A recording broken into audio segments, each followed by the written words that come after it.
ஃபைனலா விஜய் அவர்கள் பெரம்பூர்ல நிற்கிறாரு. அதுக்கு யார் சொன்னா? சரி, யாருமா சொன்னது? யாருமா பெரம்பூர்ல நிற்கிறேன்? எந்த நியூஸ்ல போட்டாங்க? அது எல்லா நியூஸ்ல வந்தது. விஜய் சொன்னாரா? சங்கிலி நீ இன்னையிலேருந்து கங்குலி, டேவிடு நீ இன்னையிலேருந்து டிராவிடு அப்படின்ற மாதிரி தான் தேடிட்டு இருக்கேன். யூடியூப் நடத்தணுன்றக்காக என்னத்தையாவது நியூஸே நீங்கள் பார்க்காதீங்க. ஏதாவது நடந்துச்சா அவங்க சொன்னது? கூட்டணின்னாங்க, அது துணை முதல்வர்னாங்க, முதல்வர்னாங்க, 6 மாதம் ஏதாவது ஒன்று நடந்துச்சா? எல்லாமே பொய். மும்பைல போய் த்ரிஷா கூட்டணி பேச்சுவார்த்தை பேசியிருக்காங்க. த்ரிஷா கையில தான் விஜய் இருக்க போறாரு அப்படின்ற மாதிரியான பேச்சு தான். எங்கே வந்து கறி தோசை விற்கிதுன்றது கரெக்டாக தெரியும். மதுரையில் எந்த கடையில் பிரியாணி நல்லாயிருக்கும், எந்த கடையில் கோலா உருண்டை நல்லாயிருக்கும், இதெல்லாம் த்ரிஷாக்கு நல்லா தெரியும். அரசியல் தெரியாது பாவம். கவர்மெண்ட் ஸ்கூல்ல விஜய் பாட்டு ஓடக்கூடாது அப்படின்ற மாதிரி கவர்மெண்ட் அனௌன்ஸ் பண்ணியிருக்கு. பள்ளிக்கூடத்துக்கு படிக்க போறானா விஜய் பாட்டு கேட்கணும். செருப்பு ஏதாவது. காந்தம் மீடியா நேயர்களுக்கு வணக்கம். நான் உங்கள் விஜயாஸ்மின். இன்னைக்கு நம்ம கூட பத்திரிகையாளர் உமாபதி சார் அவர்கள் தான் இருக்காரு. வணக்கம் சார். வணக்கம்மா. எப்படி சார் இருக்கீங்க? நல்லா இருக்கும் சார். ஃபைனலா விஜய் அவர்கள் பெரம்பூர்ல நிற்கிறாரு. அதுக்கு யார் சொன்னா? சரி, யாருமா சொன்னது? யாருமா பெரம்பூர்ல நிற்கிறேன்? எந்த நியூஸ்ல போட்டாங்க? அது எல்லா நியூஸ்ல வந்தது. விஜய் சொன்னாரா? விஜய் எங்கேம்மா சொன்னாரு? விஜய் நிற்க போறது என்ன ரெடி ஆகிட்டு இருக்கு? அவர் போய் பார்க்க அதுக்காக என்ன? அதுக்காக இப்போ ரம்ஜான் அன்னைக்கு வந்து எல்லா வீட்லேயும் பிரியாணி ரெடி ஆகிட்டு தான் இருக்கும்.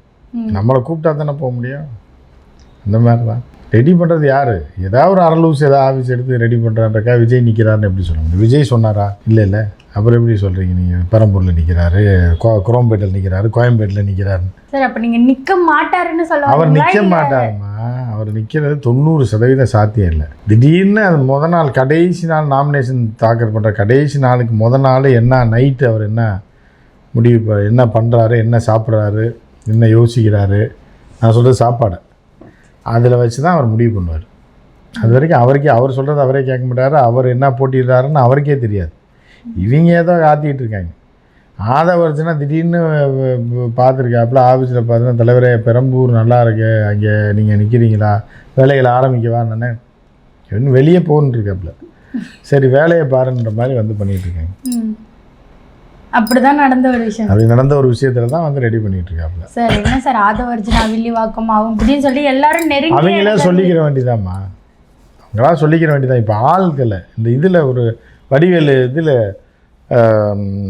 கிரிக்கெட் விளையாடுற ஆட இருப்பாள், சங்கிலி நீ இன்னையிலேருந்து கங்குலி, டேவிடு நீ இன்னையிலேருந்து டிராவிடு அப்படின்ற மாதிரி தான் தேடிட்டு இருக்காங்க. நம்ம ஒரு பையன்லாம் இடியாப்பம் வைக்கிற பையனெல்லாம் வம்பா கூப்பிட்டு போயிருக்காங்க வாயான்னு. சரி இடியாப்பம் கேட்குறாங்கன்னு தான் போயிருக்காப்புல. சரி இன்னைக்கு ஃபுல்லாக காலி பண்ணிடலாம், அங்கே போனால் நீ தான் வேட்பாளர்னு இருக்கேன். ஐயா எனக்கு என்கிட்டலாம் காசியோ வாயா, நீ முதல்ல பேர் எழுதி குடியா, அப்புறம் நாங்கள் பார்த்துக்கிறேன் அப்படின்னு சொல்லி இப்படி போகிற வரன்னா ஆள் பிடிக்கிறதுல உனக்கு தான் ஏரியா ஃபுல்லாக தெரியும், நீ தான் டெய்லி போய் இடியாப்பம் வைக்கிற, பிரச்சாரமும் உனக்கு ஈஸியாக இருக்கும் அப்படின்னு சொல்லி அவனை கூப்பிட்டுருக்காங்க. அவன் கதறி அடித்து ஓடி வந்திருக்கான், நான் வரலப்பா அந்த ஆட்டைக்குன்னு. சரி இந்த மாதிரி ஆள் தேடுறதுல 234 பேரை பிடிக்கிறதே அவங்களுக்கு கஷ்டம். ரொம்ப சிரமப்பட்டு. ஆமாம் 4 பேர் தான் நிற்கிறது. இப்போ அது விஜய் நிற்க போகிறதில்ல, புஷி ஆனந்த் அவரும் இதுக்கு போகிறார். எங்கே? பாண்டிச்சேரி சிஎம். அவர் பாண்டிச்சேரி துணை முதல்வராக போகிறாரு. அதுக்கப்புறம் வந்து ஆதவர்ஜனா அந்த இந்த இன்கம் டேக்ஸ்லேருந்து பாதியை விட்டுட்டு ஓடி வந்த ஒருத்தர், ஜான ஆரோக்கியசாமி ஒன்று, இவ்வளோ தான். இந்த 5 பேர் தான். அப்புறம் வந்து இந்த பட்டிமன்றத்தில் பேசுவாப்லையே, அவர் பேர் என்ன? ராஜ்மோகன் ஒன்று. ராஜ்மோகனே கூட சும்மா தின்னுட்டு ஒய்ஃப் சொல்லியிருக்காங்க, வெந்தது தின்னுட்டு வீட்டில் கடை எதையா போய் இருக்கிறத இழந்துட்டு போயிடறாங்க. அப்போ அவர் சொல்லிக்காப்புல நம்ம இழக்கிறதுக்கு என்ன இருக்குது, ஒன்றுமே நம்மகிட்ட கிடையாது, ஏதோ பட்டிமன்றத்துக்கு 15,000 வாங்கிட்டு இருந்தேன், இப்போ அதுவும் போல போச்சு, இப்போ இங்கே காசு தராங்க ஓகே நான் எம்எல்ஏ ஆயிடுறேன்னா இருக்கிறத விட்டுறாதுன்னு சொல்லி அவங்க ஒய்ஃப் அனுப்பிவிட்ருக்காங்க. இப்போ அந்த 6 பேர் தான் வேட்பாளருக்கு இருக்குது. மித்தபடி ஏரியாவில் இடியாப்பம் விற்கிறவங்க, மீன் விற்கிறவங்க, ஏன்னா இவங்க வீடு வீடாக போகிறாங்களே, எல்லா தெருவும் அவங்களுக்கு தெரியுன்றனால அவங்கள கேண்டிடேட்டாக போடலாமான்னு யோசிச்சு போகிற வரலாம் தெரிச்சு ஓடிக்கிட்டு இருக்காங்க. விஜய் கட்சியில் கேண்டிடேட்டாக போட்டுருவாங்க சார். ஆனால் அந்த பெரம்பூரில் நிற்க போகிறாருன்றதுக்கு அப்புறம் ஆதவர்ஜனா ஸ்பீச்சு, நாஞ்சில் விஜயன் ஸ்பீச்லாம் பயங்கரமாக எங்கள் தலைவர் வந்துட்டாருன்னா எப்படிலாம் பூராமே அறக்கு இருக்கம்மா. அவன் என்ன வேணாலும் பேசுவாங்க. அதெல்லாம் நம்பிட்டு நீங்கள் காலங்காத்தால வந்து கேட்டுருக்கீங்க.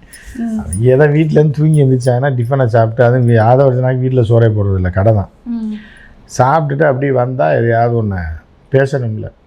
அந்த எனர்ஜி தீர்ந்தினோடனே மத்தியானம் அந்த இதில் சரத்குமார் படத்தை சொல்லல, 1 ரூபா ஸ்டாம்புக்கு எவ்வளோ நேரம் பேசுகிறான் பாருங்க, அந்த மாதிரி கேரக்டர் தான் ஆதவர்ஜனா.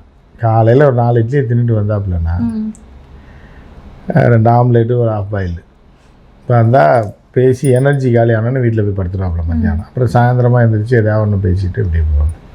அதெல்லாம் ஒரு பேச்சுன்னு சொல்லி நீங்கள் எடுத்து வரீங்க சார். என்ன சார் கூட்டணி பேச்சுவார்த்தைலாம் போயிட்டு இருந்துச்சு என்டிஏ கூட்டணி யாரு கூடமா யாருமே நீங்களாம் ஒன்று இருந்தால் ஏமா அப்படி பண்ணுறீங்க? அப்படி யூடியூப் நடத்தணுன்றக்காக என்னத்தையாவது நியூஸே நீங்கள் பார்க்காதீங்கம்மா. எதாவது நடந்துச்சா அவங்க சொன்னது? இல்லை சார். கூட்டணின்னாங்க, அது துணை முதல்வர்னாங்க, முதல்வர்னாங்க, 6 மாதம் ஏதாவது ஒன்று நடந்துச்சா? எல்லாமே பொய்மா. அவன் இப்போ இருக்கிறவங்களுக்கு சம்பளம் கொடுக்குறக்காக டிவிக்காரன் பிரேக்கிங் போடுவான். அதை பார்த்துட்டு தான் நீங்கள் வந்து வரக்கூடாது. ஏன்னா அவங்க பிழைக்கணும், விளம்பரம் வாங்கணும், ஏதாவது பிரேக்கிங் போட்டால் தான் காசு கிடைக்கும். அதை வச்சு தான் எங்களுக்கு சம்பளம் கொடுக்கணும் 1ஆம் தேதி. அதனால் அதெல்லாம் பார்த்துட்டு வந்து நீங்கள் எதையுமே கேட்காது. யார் சார் கிரியேட் பண்ணுறா இதெல்லாம்? அவங்க கிரியேட் பண்ணுறது தான். இப்போ உங்கள் சேனலுக்கு நீங்களே கிரியேட் பண்ணலாம். ஆதவர்ஜனா வந்து இவர் பினராயி விஜயன் அழைப்பு விஜய்க்கு அப்படின்னு கூட நீங்களாக போடுங்க, பரபரப்பாக போகும்.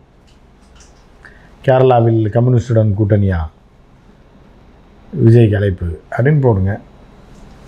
விஜய் இல்லைன்னா பாண்டிச்சேரி முதல்வர் ஆகிறார் விஜய் அப்படின்னு போடுங்க. சரி, நீங்கள் பாண்டிச்சேரின்னு சொல்லும்போது அப்போ பாண்டிச்சேரியில் ஏதோ இங்கே இல்லாமல் அதுதான் துணை முதல்வர் இருக்காருல்ல இங்கே. யார்? புஷி ஆனந்த் தானே மெயின் கட்சியே. அவர் கட்டுப்பாடு பாண்டிச்சேரி கட்டுப்பாட்டில் தான் தமிழ்நாடே இருக்குது. தாவேக்கா பொறுத்த அளவுக்கு எல்லாமே பார்டரில் தானம்மா இருக்காங்க. பக்கத்து வீடு தான். பக்கத்து வீட்டுக்காரர் தான் யார்? Bussy state. இப்போ ஒரு வண்டியை அழுத்தணும்னா அடுத்து விஜய் விட்டால் திரிஷா வீடு வரிசையாக இருக்குல்ல. பாண்டிச்சேரி பக்கத்தில் தானே எல்லாம் இருக்குது.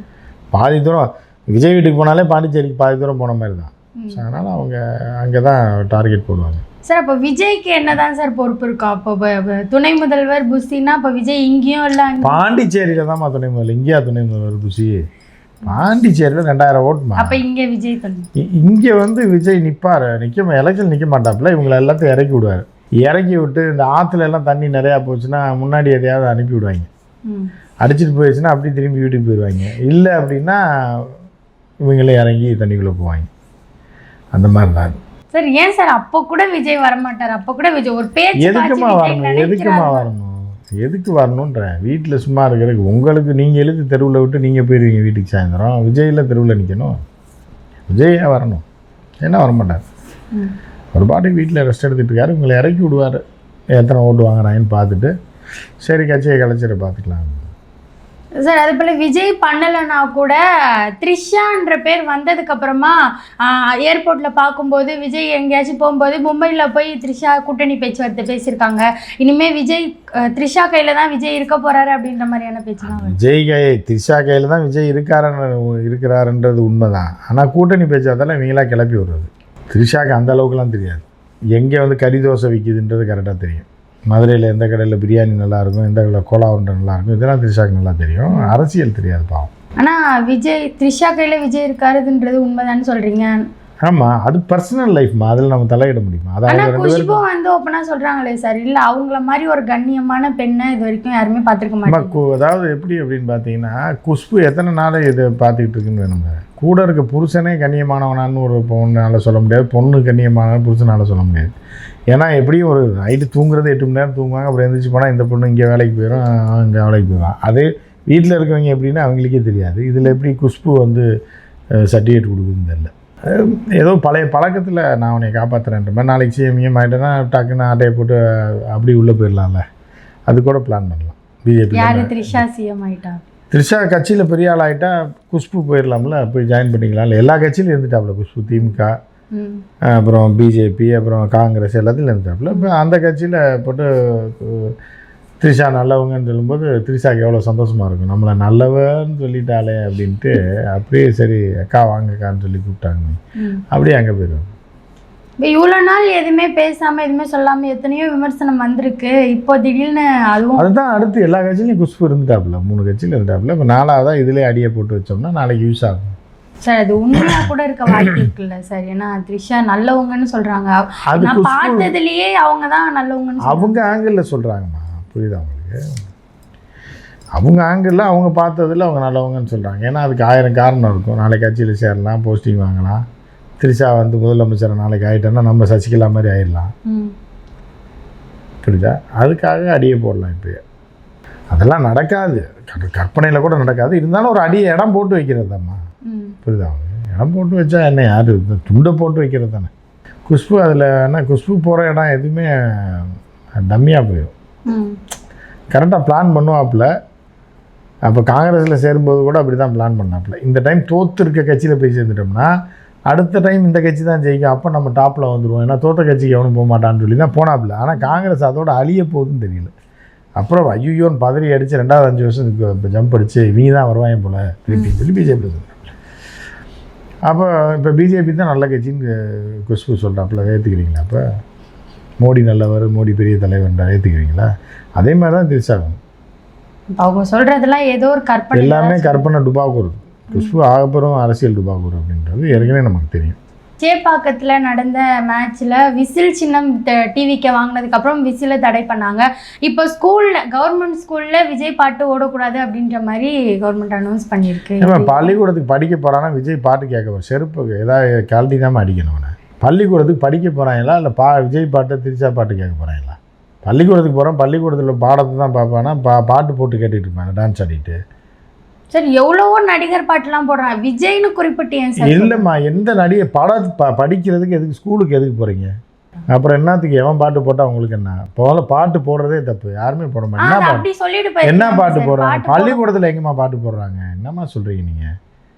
எந்த பள்ளிக்கூடத்தில் பாட்டு போடுறாங்க? என்னத்தையாவது ஒன்று பார்த்துட்டு எதையாவது ஒன்று பார்த்துட்டு யூடியூப்பை பார்த்துட்டு வச்சுருக்கீங்க. எந்த பள்ளிக்கூடத்தில் டெய்லி போனோன்னு விஜய் தேசிய கீதம் மாதிரி போகிறோம். அதில் யார் சொன்னால் போடக்கூடாதுன்னு? எங்கே சொல்லியிருக்கு? எங்கே சொல்லியிருக்கு? எந்த நியூஸில் வந்துச்சு? ஏதாவது எவனா ஒருத்தர் என்னத்தையாவது ஒன்று போட்டு விடுவான். அது எதாவது தற்குறிங்க எதாவது போட்டு விட்டுருப்பான். அவன் யூடியூப்பில் எதாவது ஒன்று போட்டு விட்டுருப்பான், விஜய் பாட்டை தடை பண்ணுறாங்க. அவங்க தற்குறி பசங்க, அவங்கள போய் பேசி. கவர்மெண்ட்லாம் அப்படிலாம் எந்த கவர்மெண்ட்டாக இருந்தாலும் எவன் பாட்டையும் போடாத போடுன்னுலாம் சொல்ல மாட்டாங்க. அது தற்குறி நாய்ங்க எதாவது உளறிட்டு இருக்கு, ஏதாவது யூடியூப்பில் பேசியிருக்கேன், அதை பார்த்து நீங்கள் பேசி. சார் அதே போல் இன்னொரு இதெல்லாம் ஒரு விஷயமாம்மா. அவங்க அடித்து போட வரட்டதை விட்டு இப்போ இந்த பாட்டை போடாதுன்னு போடாத்தையும் எதை இப்போ கேமரா இருக்கிறதுனால சொல்ல முடியும். கிடைக்கிறத எடுத்து அடித்து துரத்தி விடணும். எல்லாம் பள்ளிக்கூடத்தில் என்னத்துக்கிட பாட்டு போடுறாங்க அப்படி. கல்ச்சுரல்ஸ்னால் போய் பாடு. உன்னை யார் தடை சொன்னாங்க? எந்த கவர்மெண்ட்டில் தடை பண்ணியிருக்காங்க? Mental failure. இவங்கெல்லாம் ஊரை விட்டு துரத்த வேண்டியவங்க. இதை பற்றிலாம் அதே போல தான் சார் இன்னொரு விஷயமும் வந்திருக்கு சோஷியல் மீடியாவில். விஜய் அவர்களோட பர்சனல் லைஃப்பை எடுத்துகிட்டு வந்து அரசியலுக்கு செட் ஆகுமா அப்படின்ற ஒரு வாய்ஸ் கால் வரதெல்லாம் வந்திருக்கு சார். இந்த மாதிரி அவங்க மென்டல்மா, சைக்கோ ஃபெயிலியர்மா, எது வேணாலும் செய்வேன். இப்போ வீட்டில் போகும்போது செயினின்னு போட்டு போகும்போது நைட்டில் தனியாக போகக்கூடாதுன்னு ஏன் சொல்கிறாங்க? பார்த்தோடனே பழச்சின்னு செயின் எடுத்துகிட்டு போயிடுவாங்க, வலையில பிடிங்கிட்டு போயிடுவாங்க, பையை எடுத்துகிட்டு போயிடுவாங்கன்றது தானே. அதே மாதிரி கும்பல் தான் அது. அந்த கும்பலை ஏதாவது செஞ்சுக்கிட்டு இருக்கோம். அதை பற்றி நீங்கள் போய் இப்போ ஏன் பார்க்குறீங்க? அது பூராமே மென்டல் கும்பல் அது.